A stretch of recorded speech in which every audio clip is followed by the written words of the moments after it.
Capables de franchir plus de 1,2 fois leur taille, les sauteurs en hauteur sont des athlètes ultra techniques dont la spécialité n'a cessé d'évoluer depuis le 19e siècle.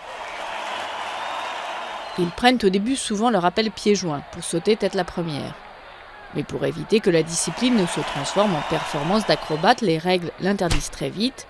Et au tournant du siècle, la méthode des ciseaux s'impose, les athlètes prenant leur impulsion sur leurs jambes extérieures pour franchir la barre.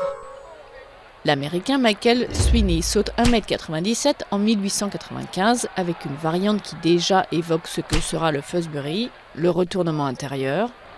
Les 2 mètres sont pour la première fois franchis en 1912 par un autre Américain, George O'Reilly, avec la technique du rouleau costal ou californien. Il prend 2 faces, appelle sur sa jambe intérieure puis esquive les jambes latéralement.